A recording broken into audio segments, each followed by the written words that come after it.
Good evening and welcome to the Gold Goats and Guns Hour here on YouTube and DLive. My name is Tom Luongo. I hope you're all having a great day. It is Friday, May 31st, 2019. Sure, we're doing that's all done. So tonight we're going to talk about Matteo Salvini and Italy, and those remarks are not going to take long. I don't think. I really didn't prep much of a plan for this evening. I'm thinking more along the lines of actually having a bit more of an open thread than we normally do, an open live stream tonight than we normally do.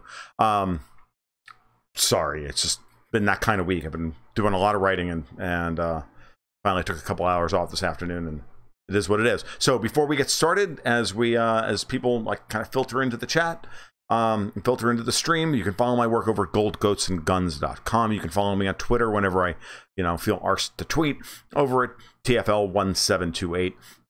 You can follow my work over at Strategic Culture, where I write weekly, along with moneyandmarkets.com. I'd like to give a shout out to both of those publications for their gracious invitations and to support my work. Moreover, you can donate to the stream by becoming a member by downloading and installing the Brave browser and using it to get paid in crypto for browsing and occasionally watching an ad. And for that reason, you can then support all your favorite publishers who are also part of the network and help them break the monopoly of the Google monopoly in a sense. And it's very important that we think in those terms. And we're going to talk about Brave a little bit more tonight, because I want to start to dive into that as well. But with all that out of the way, and of course you can sign up for my Patreon over at Patreon/GoldGoatsandGuns, and of course either PayPal or you can donate directly in crypto. There's links into all of those things down below.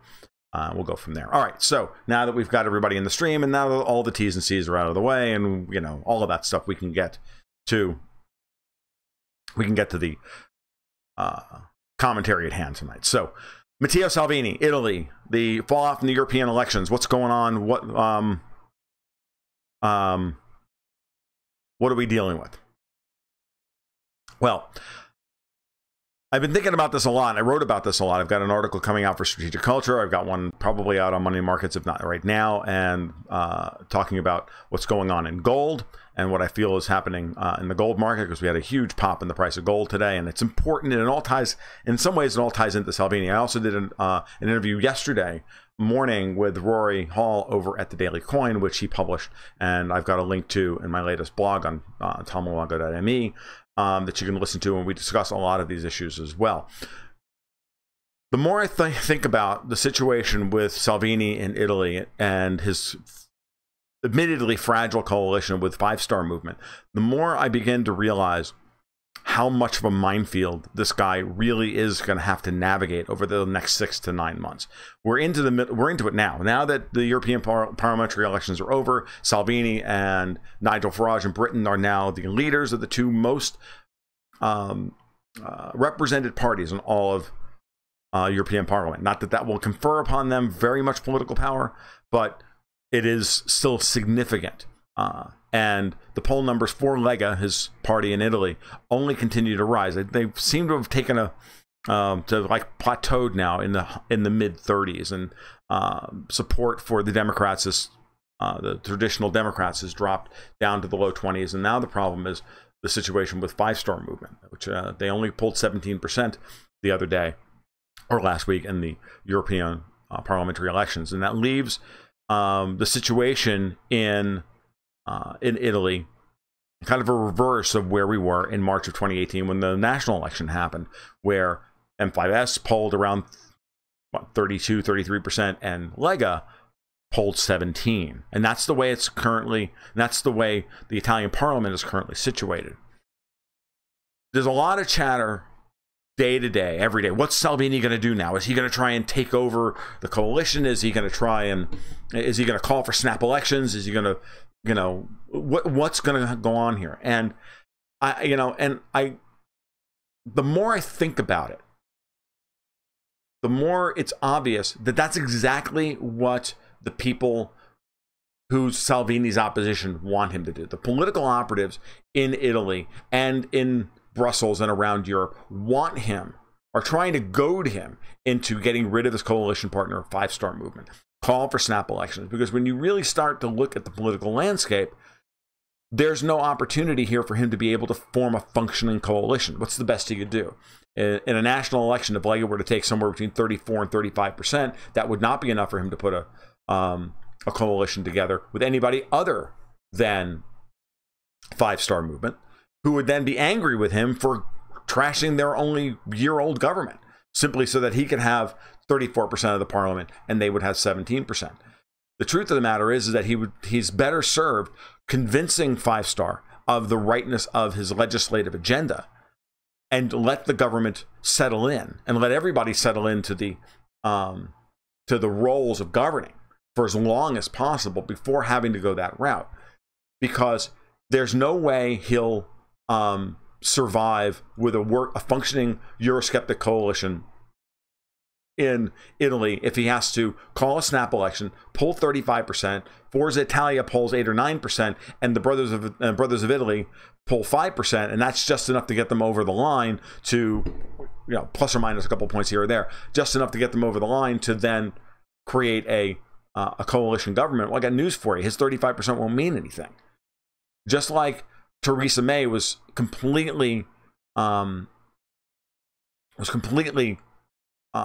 paralyzed by the Democratic Unionist Party of Northern Ireland over Brexit negotiations, so will Salvini when Forza Italia, led by Silvio Berlusconi, and who's a stalking horse for the EU, don't let anybody kid you, force him to accept yet another bad prime minister, yet another bad finance minister. He's got finance minister and prime minister who are not on board with his agenda. So it would work to their advantage to then, if you push Salvini into this, right, you worked exactly to the EU's advantage, because that would then give them the very wedge they need to drive, you know, another bad coalition onto Lega and onto Salvini, thereby stopping and thereby derailing and slow rolling his legislative agenda. Better to work with the existing coalition as it is, as you know, as flawed as it is, build trust between the two parties, okay, and present a united front and a united face to the EU as we come into budget talks for the rest of the year. So that's what I'm thinking here. And the more I thought about this, the more I looked at snap elections and said, this is a very bad idea for him. And because there was a lot of talk all week long, and every time there's any kind of mild disagreement between anybody in Lega and anybody in Five Star Movement, the headlines are all washed with, oh my God, the end of the coalition is nigh, and Salvini's gonna get angry and call for snap elections. And they create this image that Salvini is some kind of unstable character, like he's fucking Donald Trump or some shit, when he's not. He's a very smooth political operator, and knows exactly what he's doing. And so he may be frustrated at times with Five Star. He may even, you know, effectively blackmail them at times. But that's just normal, everyday parliamentary stuff. That's the normal day-to-day political machinations of a coalition government in Europe. That's just normal.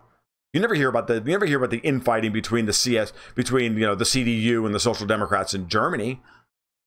They're not on board with everything. There's infighting that goes on all the time. But every little teeny thing, every little teeny disagreement is magnified all across the European media like it's the end of the freaking world. And it's incredibly important for everybody to keep to keep the emotions in check. Okay? Because this is exactly what they want you to do, right?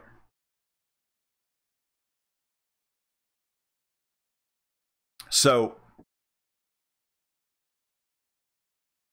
at this point in time, if you look at what's happened this week, Salvini's preparing the budget.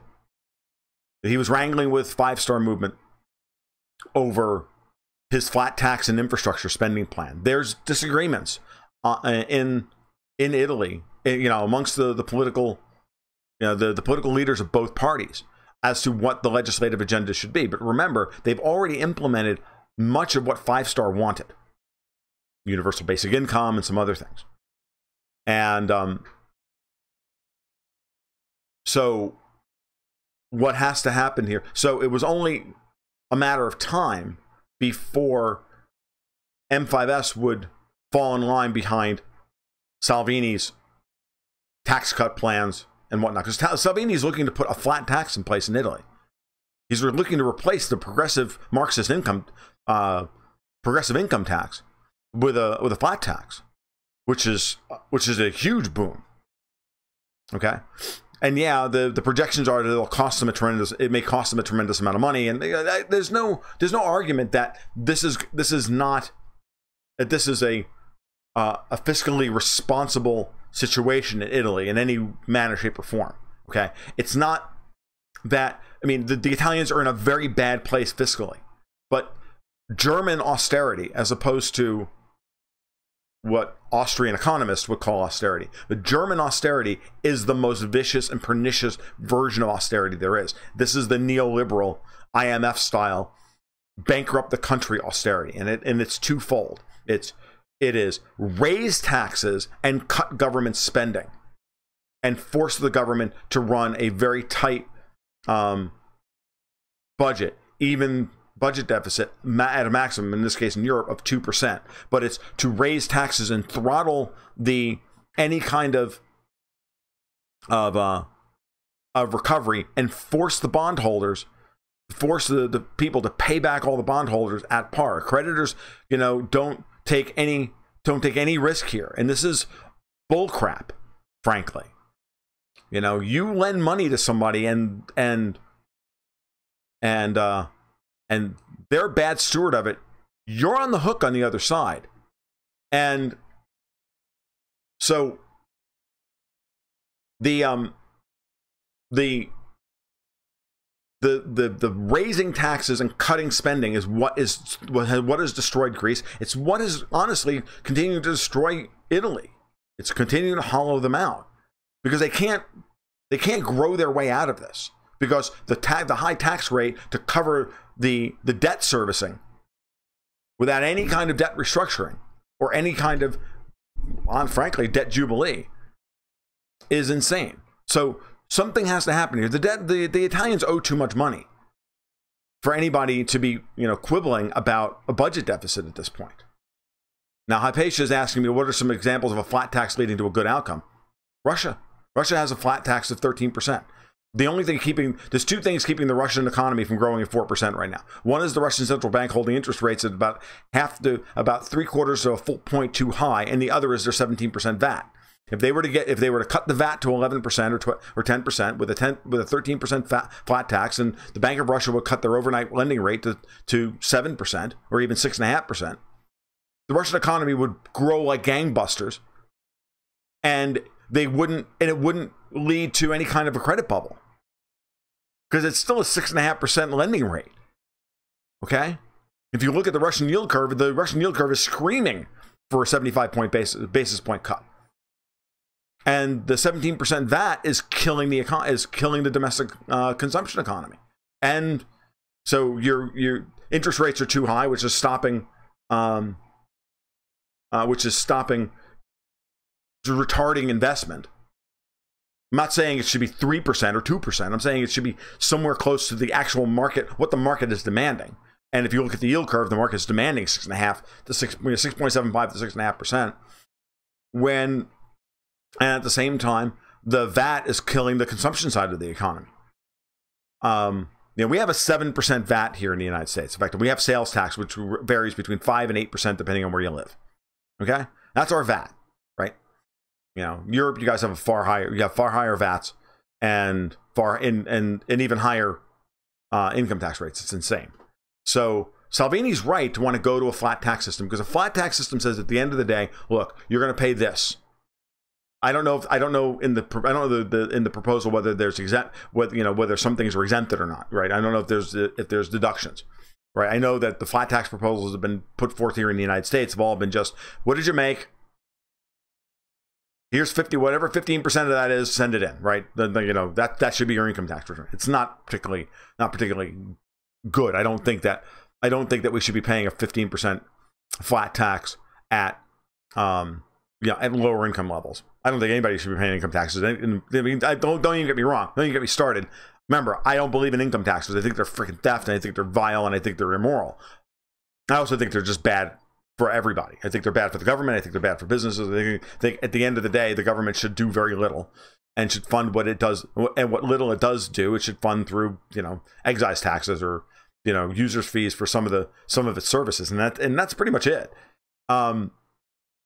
It's, you know, more than welcome to get into certain industries and, you know, try and compete with the private sector. I'm good with that. But a flat tax would be accretive over time, because remember, almost every system for social welfare, to be Social Security, the equivalent of Social Security and or Medicare, like in Russia, for example, when you get above, and I'll just use the Russians as an example because I understand their system. Haven't really looked into Italy, but if you look at the Russian model at this point, once you get above a middle class income, or roughly the equivalent of about 60,000 euros a year, right, a good upper middle class income, you stop paying for social medicine and you stop paying for their equivalent of Social Security. So those go away, and now your effective tax rate goes down. And so that leaves a higher percentage of money in the hands of people who now have the ability to invest, who have the means, because their basic needs are covered. They have a middle class lifestyle. Now they can get into accretive capital. They can get into gross capital formation through either increased savings rate or becoming entrepreneurs and investing, because the tax rate is actually regressing as opposed to progressing. Okay, progressive tax rates are terrible. So at the end of the day, Salvini's proposal for a flat tax was approved publicly by the leaders of M5S. Now, the problem here for M5S and Salvini, the next thing, is that Luigi Di Maio, after the leader of M5S, after the disastrous result for the party at the European parliamentary elections, has called for a vote of confidence in his leadership. And that happens on Tuesday. And here's the problem.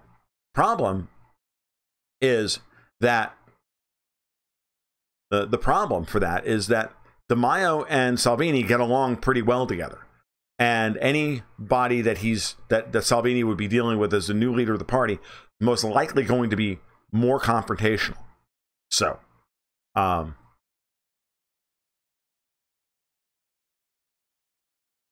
this is the minefield that he's having to work through. And you've got the budget coming. You have the budget proposals coming up in September, and you know, I from what I understand, there was a Bloomberg article that said that, you know, Salvini was, you know, ranting and saying, look, if 5-star won't get behind the flat tax proposal and the infrastructure spending, you know, then I'm going to have to, you know, call for a vote at the end of the year, after the budget's done and after the budget fight with Brussels is finished.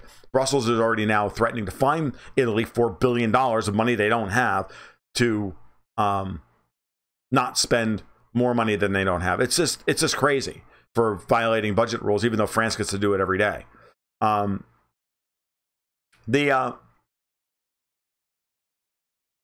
fight's already begun. On the other side of it, and let's also think about some other things. You've got, you know, a solid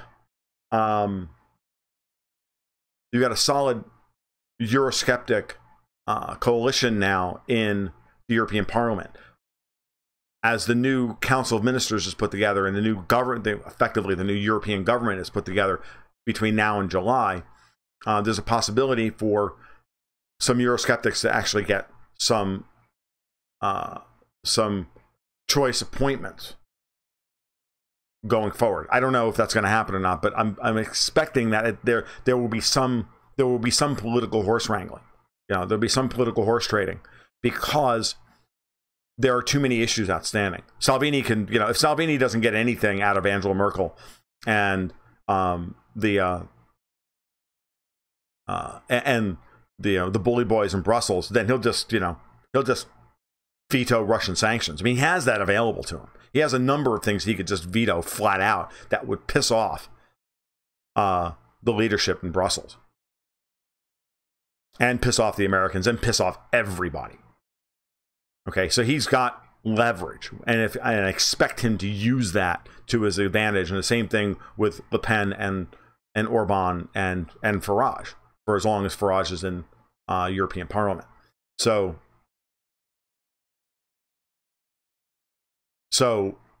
it's a very interesting couple of months that are coming up, but I don't expect snap elections to happen in Italy. As a matter of fact, I'm hoping that the longer they're put off, the longer this coalition can hold together, the longer they can rule in Rome, all right, and the better job they do of protecting Italian interests, the more the support for the traditional parties like the Democrats will slide, and they will slide under 20%, and then they'll slide beyond that.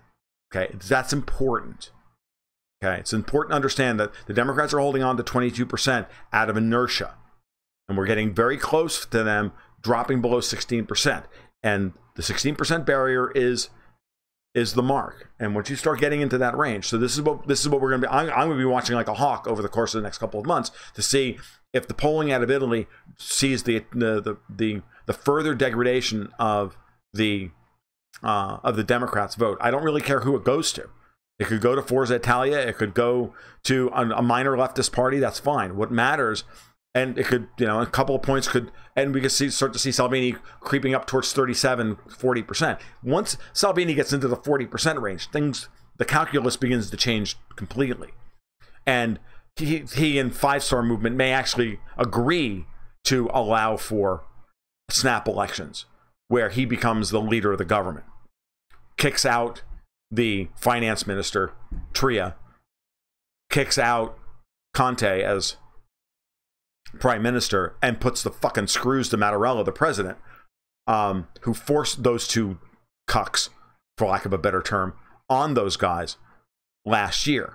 So the polls are not really, you know, they hold a weak majority between the two of them. It's only 51%.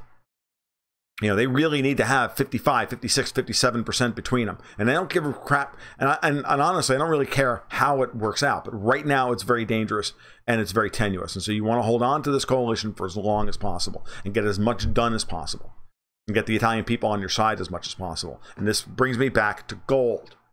Okay, so now when you go back to February, when there was a bill that was tabled to force the definition that the Italian sovereign gold is the property of the people and not the Bank of Italy. Not the Bank of Italy is just a caretaker of it. Was a big deal. And it shocked the shit out of a lot of people. And Salvini played dumb about it. Good evening, David Burnage. How are you? And Salvini shocked a lot, and Salvini played dumb about it, but shocked a lot of people, and it forced statements out of the ECB like that. Because don't ever forget, I've covered this before, and I'm going to cover it again. I'm going to keep covering this until, you know, for all the new people that come through here. This is a big issue. The Bank of Italy is like the Federal Reserve. It's privately owned by a consortium of U.S. U.S. or Italian banks. In the U.S., it's J.P. Morgan and Bank of New York Mellon and Goldman Sachs and the rest of them. And same thing in Italy. Unicredit, Monte dei Paschi, and the rest of them all own shares in Bank of Italy. Well, what if Unicredit goes under during the sovereign debt crisis that we're dealing with right now? We're starting to deal with. And every time the ECB, you know, says something mean or the EU finance minister threatens to fine Italy, Italian bond yields blow out. And they're going to try, and this is going to be their modus operandi going forward here. They're now going to use Italian bond yields to try and scare the market and try and scare Italians into not rocking the boat, as it were. And it's important to realize that with the ECB's bail-in powers, they have very, very strong, very powerful powers given to them in the banking reform legislations that's gone through, that they could seize Unicredit and sell it to fucking Deutsche Bank or Commerzbank or BNP Paribas or ING or whomever, like they did with Banco Popular and Santander 2 years ago. Now all of a sudden, a German bank owns a portion of the Bank of Italy, who has a claim directly on the sovereign gold of Italy. This is why the Italians want their gold back, because there's no way they can leave the euro without this cleared up legally.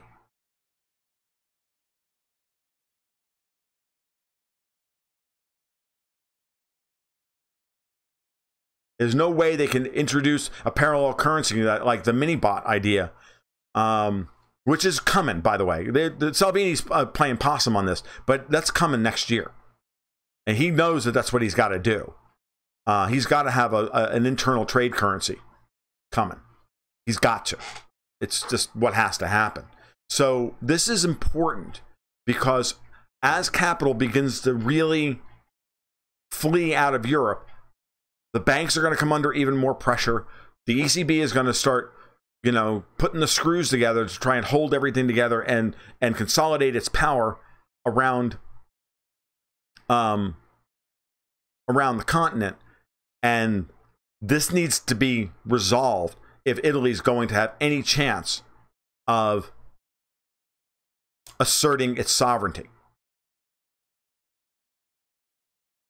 Just is. And so watch this very carefully. This issue is going to come back. Okay? It's going to come back.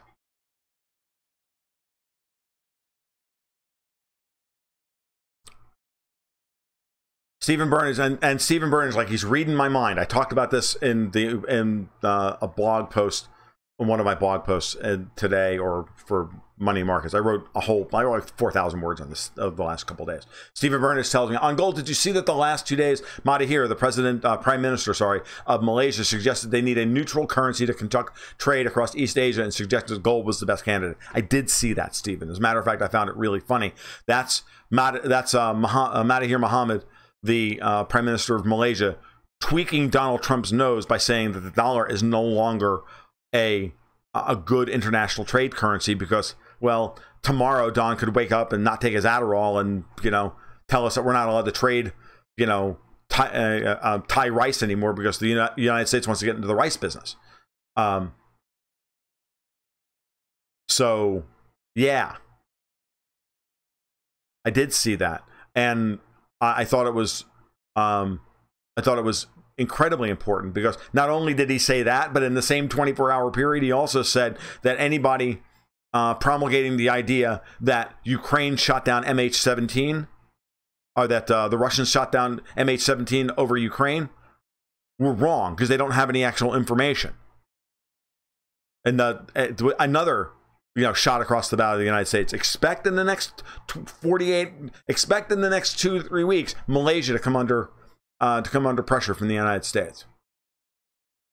Richard Portante says that Italy still has a very good manufacturing base, not like Greece. I agree. And that manufacturing base is being choked by an overly strong euro. Either the ECB, and here's the thing, is the ECB is trapped, right? They can't allow the euro to drop too far because that's going to put upward pressure on bond yields. But they need to. I mean, the euro needs to drop to like 70 cents, guys. And then Italy would not need to leave the EU. And the only way that's going to happen is if we have a sovereign debt crisis across Europe and they allow rates to rise. But they allow rates to rise, all the banks are going to fail. And it's not just the Italian banks that we're worried about here. They're worried about Deutsche Bank. They're worried about Commerzbank. They're worried about BNP Paribas. They're worried about ING and all the rest of it. Matteo does get listened to in Asia. He's a very powerful man. He's been in power on and off for a long time. And it's obvious at this point that he is nobody's puppet.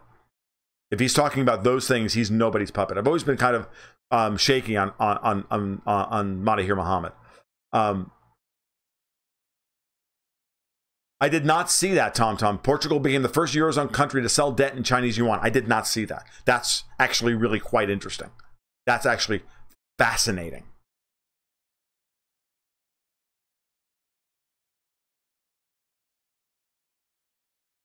Elvacaro says, look, look, man, I want the U.S. out of the world reserve currency status. I see WRC. All I can think of is World Rally Championship, by the way. WRC status anyway. I don't know how to achieve that without pain, so I say bring it on. I got news for you. It doesn't happen without pain, but it needs to happen. Isn't the SDR supposed to be an alt for trade settlements between countries? Yes, it is, and it doesn't. But it doesn't function that way. You don't want to be holding gold right now, says Hypatia. Hypatia, there are huge deposits on the moon that will be discovered soon. I have foreseen it. Well, right now, it won't matter, because why would you mine it off the moon? It doesn't matter if they're discovered. If they're not economically viable, they're no more economically viable than 0.05 gram per ton stuff over on the Carlin Trend in Nevada. Okay? If, the cost of extraction is, $1,000 an ounce, I got news for you, or $1,200 an ounce, I got news for you. No one's going to buy it. No one's going to mine it. There's huge deposits all over Alaska. I can give you stock tips on great exploration companies in Alaska that have properties where you literally go in and pick up gold nuggets off the ground. Doesn't matter. They're economically inaccessible at this point. So the euro does need to go away. The SDR is not neutral. I'm just going through all of the I'm just kind of going through all of the comments at this point. Let me look back over on DLive and see what's going on over there. So Stoyanovich says I remember back in the day when before the euro in the tourist season, the lira would be pegged to 1,000 lira to the dollar, regardless of the actual rate. Serbia is following the steps of Russia and perhaps its guidance. It's getting out from under the IMF and buying up gold. They hope to have 50 tons by the end of the year. I did see that too. Serbia pushing to have sincere amounts of gold deposits for such a small country is very important. And yeah, there's a lot going on there, and especially with the Turk Stream pipeline they've begun to build, and the rail line going from the Greek port of Piraeus up to Budapest through Serbia. Very important stuff here. Very important stuff. Yeah, it is huge. Huge growth in reserves, Stoyanovich, as far as Serbia is concerned. They had no gold, he reminds us. And he's absolutely right. The central banks are buying gold now. They realize that the United States is not going to stop weaponizing the dollar, and therefore having dollars as reserves is not as your sole reserve, and being that exposed to dollars is actually now a liability. And that in and of itself is telling you how the world reserve currency situation is going to resolve itself. Keep watching the numbers on the total percentage of dollars as a percentage of total central bank reserves. It's down around 61% now. At its height, it was as close to 74%, and that was just a few years ago. The number's dropping steadily. I still have a bet with a friend of mine that by 2020, by the end of 2020, we'll dip below 60%. And I may actually get paid on that, which would be a $150 bottle of scotch. We'll see what happens. Of course, I haven't spoken to him in a couple of years, so it could not happen. Will the United States ever start buying gold? Asked Jonathan Gillespie. Absolutely not. The Federal Reserve cannot buy gold. They can't even value their gold. They can't even mark their gold to market. They cannot legitimize gold in any way, manner, shape, or form as a reserve asset. For if they were to do so, it would call into question the entire structure of the world financial system. That's why there's never an audit of Fort Knox. That's why we don't even want to discuss gold, because anything to legitimize gold as a reserve asset in the minds of the world is anathema. All right. So the great Brett Harris is in the house tonight. Good evening, Brett. How are you? It reminds us that the U.S. gives itself away by accusing Russia of the violation of the test ban treaty. Also a very big piece of news this week. Yeah, the U.S. has no intention of playing nice with anybody at this point. The warhawks in the Trump administration are in complete control. This is only going to get worse from here. Trump is completely off his freaking meds with his 5% per month escalating tariff against Mexico. If we don't get the border under control, AMLO is like, dude, what the fuck are you doing? Sent him a message the very next day saying, look, I have no problem sitting down and talking to you about what to do here. Let's talk about this. I am not the problem, and you know I'm not the problem. So why are you going to punish my country? Because it's not about Mexico. It's about China.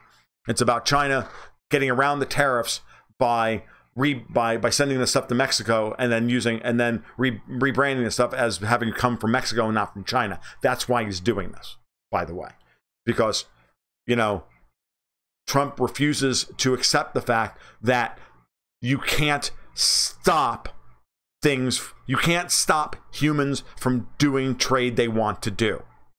You can't stop it. You can't force the world to trade on your terms.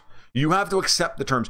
At the end of the day, the U.S. government is not a price maker. The U.S. government is a price taker, just like everybody else, except when it comes to printing money. It's the only thing the U.S. government is a price taker on. And Trump is beginning to, and Trump has jumped the fucking shark in every way measurable. And anybody who still is on his side here has to flush out their fucking headgear and realize that the man is completely off his fucking rocker and is now an absolute dangerment to everyone. Period. The Democrats won't give up their impeachment thing. They shouldn't be impeaching him for Russia collusion. They should be impeaching him for being an economic ignoramus.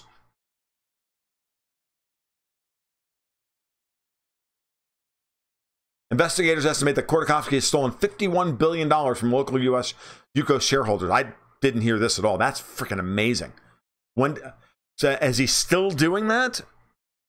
Or is that just over time? Because if that's insane. And then, of course, he's using that to destabilize the Russian government, spread that money around our government to get legislation passed to then fuck up world trade and give hand grenades to morons like Pompeo, Trump, Bolton, and Netanyahu. It's insane.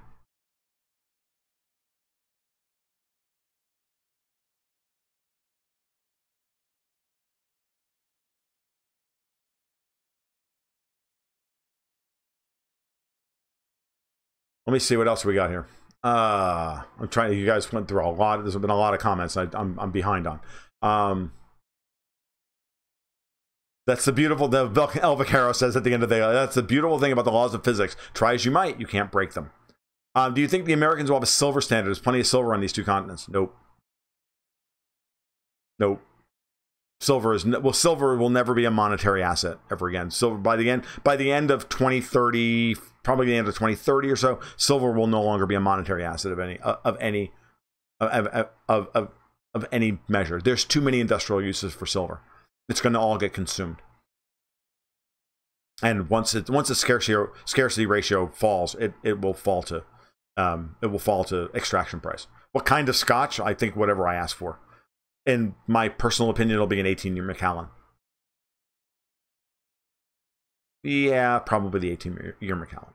I wrote to the finance minister in Stephen Burnett says, I wrote to the finance minister in Canada complaining about their policy of selling gold and using the U.S. dollar as a reserve. He didn't reply. Why am I shocked by that, Stephen? I'm going to save scotch over dollars. To be honest with you, scotch is a great friggin' investment. I mean, have you seen the price of, I don't know about you guys, but I've been a single malt drinker for 15 years. And every time I go into the liquor store, I don't drink a lot recently. I don't drink almost at all anymore. As a matter of fact, like all of my little health problems from the last few weeks all came from the drinking binge I went on after my dog died. And then I just like trashed my immune system for 3 or 4 days and allowed all these freaking bugs to get into my system, and I'm still paying for it. You know, it doesn't look like it tonight because I'm kind of full of piss and vinegar, but I had to take a 2-hour nap this afternoon. I mean, after writing all morning, I was like, I'm fucking done. Jesus, it's crazy. But I'm in really low energy. So So Josh Ron says that Gerald Celenti's report today was fire. Mirrors Tom's point of view. I didn't read. I haven't watched Celenti in years. Yes, Bolton did have to back off in his Iran talk. You knew he would at some point because it was either that or nuclear war. Because the fucking Russians told him flat out, dude, we're not going to abandon Iran no matter what you do. I did see a report today, though, that we bombed oil tankers moving across the Euphrates River to stop the Syrians from getting their own oil. Because we're trying to starve the Syrian army and the entire Syrian economy of any oil, any and all oil. The Russians will just have to start importing it in, and they'll just buy more from the Iranians. That's what's going to happen. The Iranians are going to export more oil to Russia. This is how it's going to have to work, guys. The Iranians are going to export more oil to Russia under their oil for goods program, and then the Russians will turn around and sell it to the Syrians via their via the port of Latakia. So what's going to happen? But they're not going to be able to. The Russians should be selling Syria oil left and right and just defying the Americans on sanctions. What are the Americans going to do? Shoot Russian oil tankers in the Eastern Mediterranean down for supplying Syria with oil? Is that what we're going to do? I mean, if we do that, it's fucking nuclear war. You might as well just, go have sex with somebody, for Christ's sake, because the fucking world is over at that point. That's what the Russians should be doing, and Putin should be gifting them barrels of oil, tankers full of oil. At this point, they should be gifting that to the friggin' Syrians at this point to ensure that gets taken care of. Hayakatin, it's not that I dislike Trump, it's that he's incredibly disappointing and he's become a complete fucking jackass. Period. I mean, we have more immigration now than we ever had before. He's gone on a fucking tariff tirade to destroy the freaking world economy, blackmail the entire world economy into giving him his fucking cookie that he doesn't deserve, to get back shit that we willingly gave away. And he's been the beneficiary of the last gasp of a quantitative easing fueled expansion that's rapidly coming to an end. It's ridiculous. It's just ridiculous. He's become the catalyst for the sovereign debt crisis. I always kind of in the back of my mind knew that he would do that, and I was really disappointed that he has.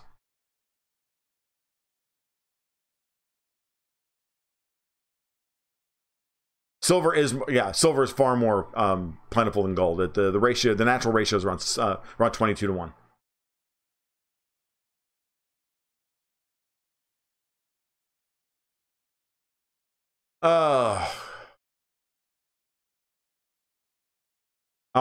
British Bulldog, you like the Macallan too? The Macallan is very good. I like Highland malts. I like Scotch. Well, except for the Glenlivet and Glenfiddich. I'm not a big fan of either of those, but and I like Rye a lot. So, let's see. Yeah, Pompeo. Yeah, to follow up on my point about Russia and Bolton having to back off on his Iran talk.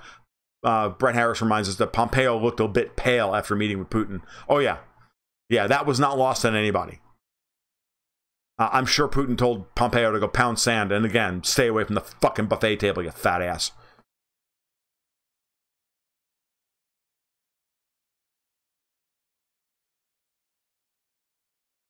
Yeah, the Syrian oil transport attack was crazy, says Tenjin. Even some Q-tards balked at that. And they have to. This is crazy.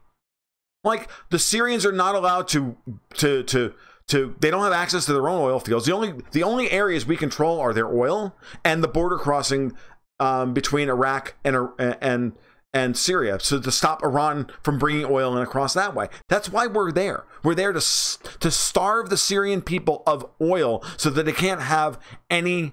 They can't have anything because we still want regime change and we're not willing to give it up. And now we're willing to starve fucking people for it. And I'm supposed to be like, I'm supposed to support my president in this. Are you fucking kidding me?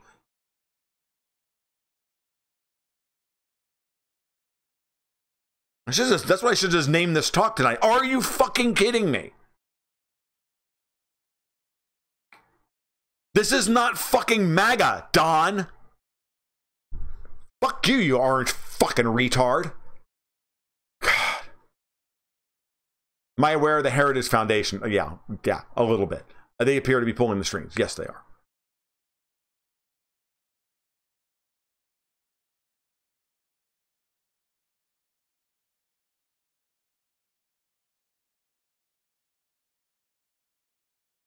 Food for thought about my low energy levels. Yeah, I haven't. It's one of those things. Saying that, you know, do some upper body training. I know. Be honest with you, mowing the freaking lawn after looking at this stuff for the last week. I know I was on a great, and this is the thing that really pissed me off. I was on a regimen. I was going out and walking 3 miles in the sugar sand around my property for every day in the Florida heat, starting to mow the lawn every day again. Get all that stuff done and do some push-ups, and it just like fucking killed me. It was killing me. Why are there sanctions on Syria? What did they do? They resisted the U.S.'s. They won't get rid of Assad as their president. They've resisted U.S. regime change operation. Therefore, we have sanctions on everybody. Is not allowed to bring in any relief support whatsoever into Syria to rebuild the country. That's what we're doing, and now we're embargoing them from oil.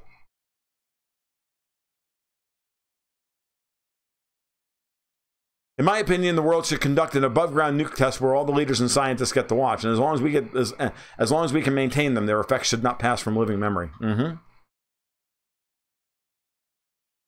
Our debt is going parabolic, and the only people that seem to be benefiting is Wall Street and the banks. The wealth gap is exploding under Trump. This is the greatest economy ever. Oh, it's worse than that. It's so much worse than that. Like soy boys with nukes. Soy boy.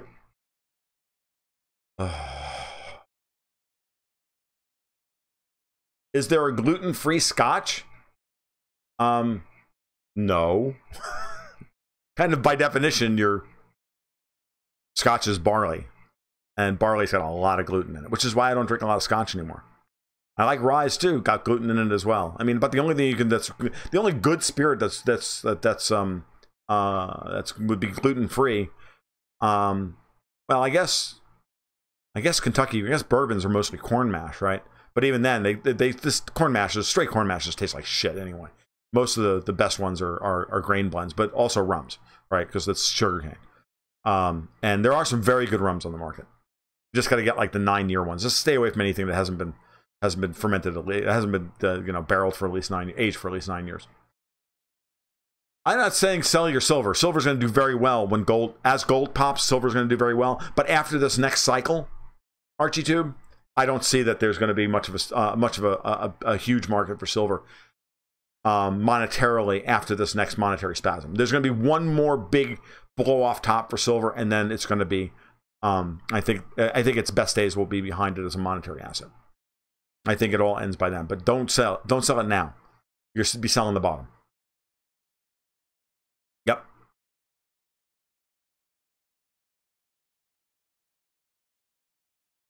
We need more Tulsi Gabbard. Yeah, I know. Yeah, I'll just, honestly, at this point, if I'm going to have bad politicians, at least I'll have them be hot. If I have to suffer through, women running for public office, at least let them be hot. I mean, better that than anything. Better that than fucking Elizabeth Warren. Stacey Abrams. Oh my God. So.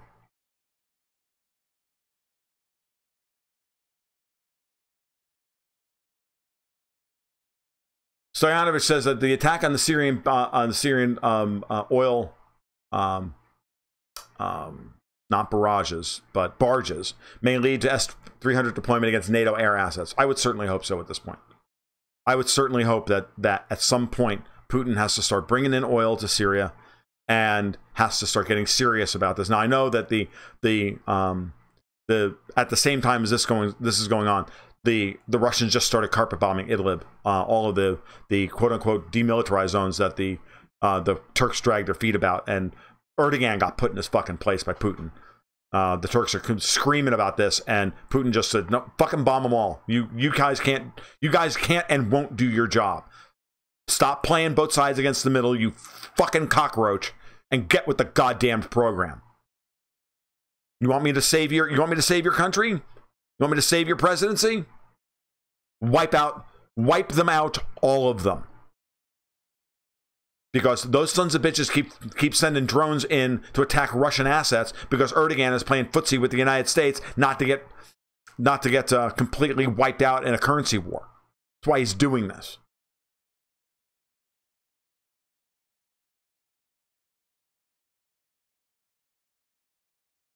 Oh yeah, there's also potato vodka, but I don't drink vodka. All right, let's see. We're at 50 minutes. I'm going to go through the rest of the current comments, which may take me a while.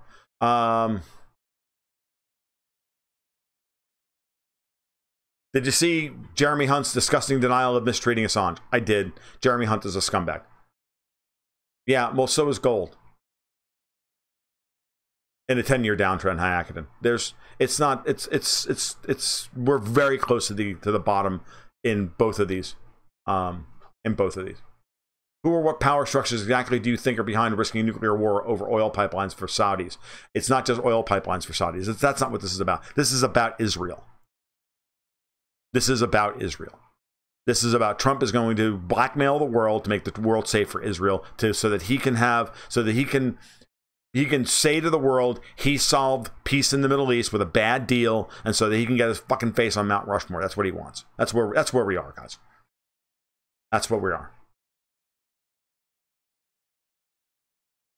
Andreas Walsh, if it's inherently gluten-free, then every time I drink scotch, why do I get the same reactions that I get whenever I eat wheat?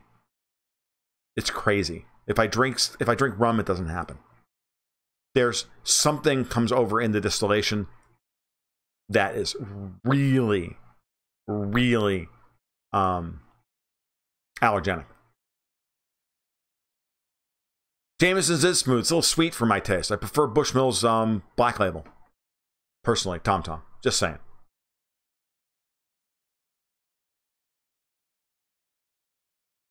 So, but ultimately, yeah, Juan Isaac, ultimately at the end of the day, the best hedges against political unrest at this point are going to be gold,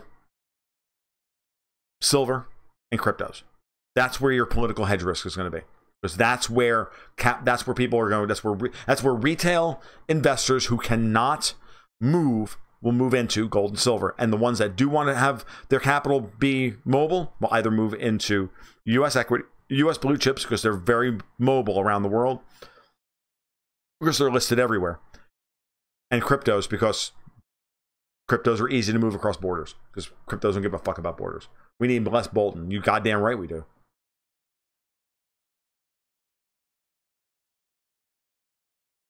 All right, let's see what we got.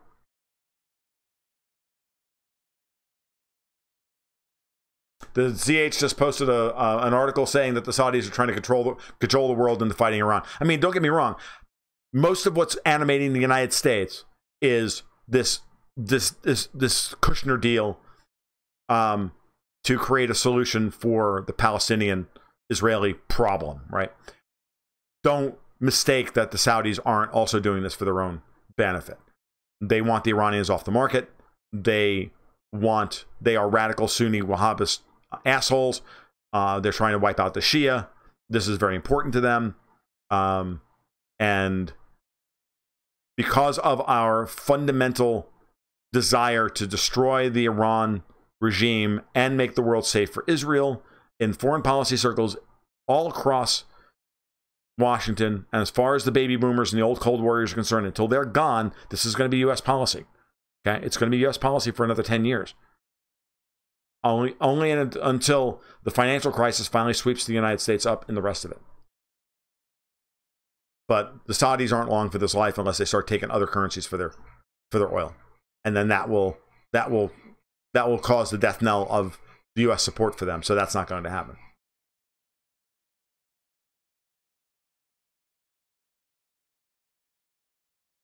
Only when Israel pushes Trump will Iran get bombed. Netanyahu knows that if Iran gets that, if the Americans do that, Israel's going to get more than their hair must.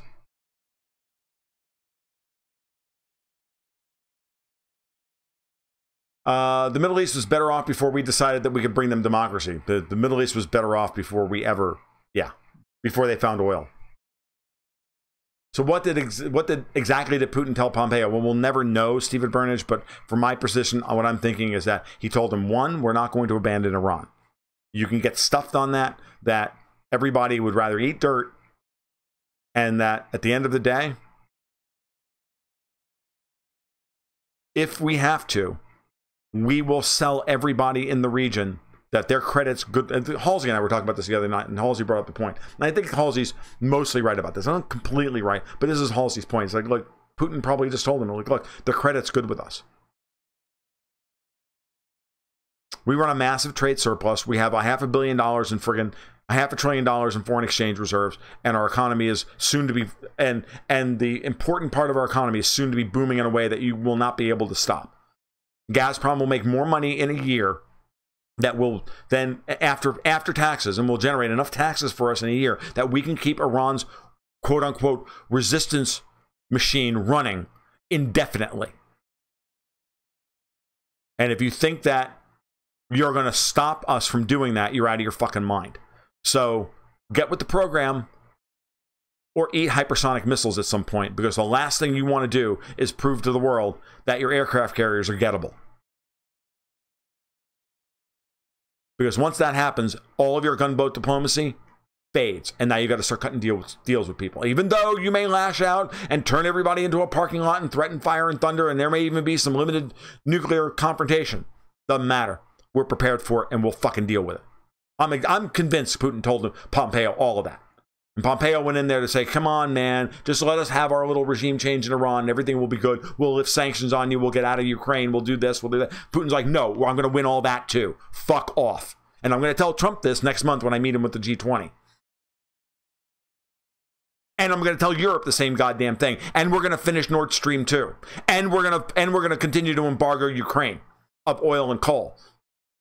You get your fucking people out of Ukraine. You get your fucking ships out of the Black Sea.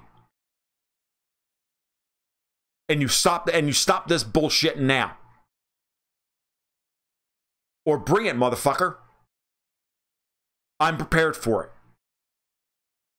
Remember, people bring up the very salient point. Putin has lost a lot of popularity in having to deal with the pension crisis and raising the pension rates, raising the pension ages. It does not have, there's a lot of things internally that had to be done, and it's cost him points. And how he's dealt with the Donbass, and how he's had to play for time in Ukraine, and then handing out Russian passports to the Donbass. Very important. That's a good PR move on his part. It also puts them in a position to be able to respond to threats against Russian nationals. Once they have passports in hand, they're now Russian nationals in Ukraine. That means if the Americans want to go on the fucking warpath in Ukraine or start a false flag, they're going to be dealing directly with the Russians at that point, because the Russians will be legally available, legally bound to defend their people.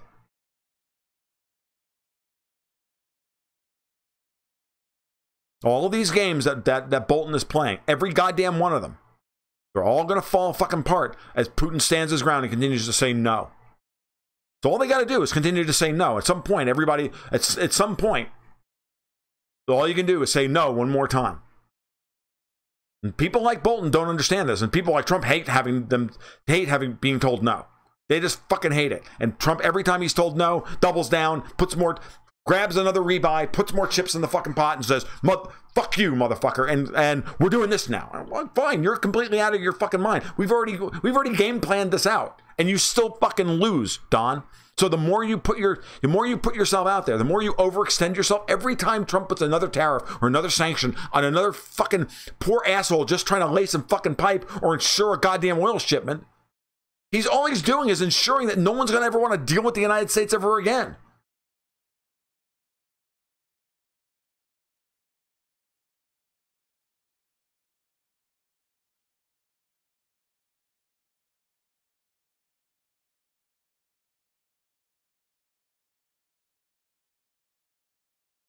Yeah, Putin's approval. Thorium says Putin's approval rating went up 3% because of the Donbass passports. Yeah.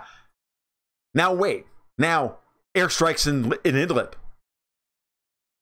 Putin will defend all of these things going forward. He will absolutely start to go on the offensive here. He's played possum long enough. Now with the G20, he's going to wait, and you wait. It's going to be more slow rolling until he meets with Trump at the G20 at the end of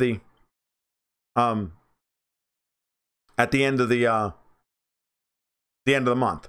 Jazzilla says on D-Live, laying pipe. Ooh, this is getting risque. Nice. I like that. All right. Yes, Putin is playing defense. The U.S. is on offense, and being on offense always costs more money.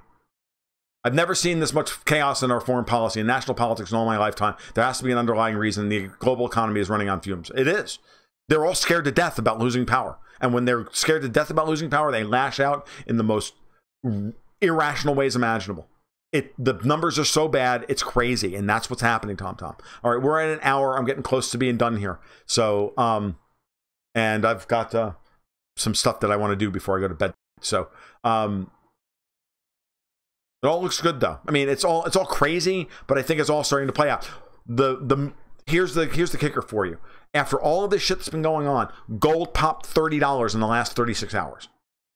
Closed this week and this month at 1305. Now it's not a technical reversal signal on the monthly level, but on the weekly level, absolutely.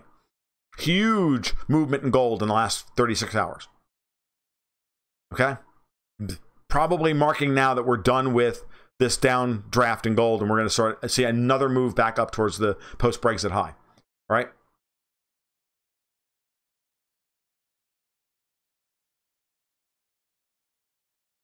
El Vaquero says, for the last thing for the night, how many of our politicians do you actually think understand the exponential function?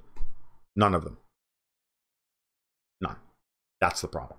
All right, you guys have a great evening. We'll talk soon. I'm going to try and do a live stream tomorrow afternoon after I get done with my writing. I know I haven't done very many afternoon streams and on other subjects. I've just been really busy this week because we're getting into that time of the month. So you guys take care.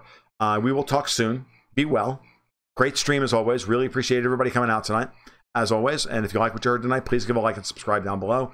Donate if you can, as always. All right, you guys be well. Keep your stick on.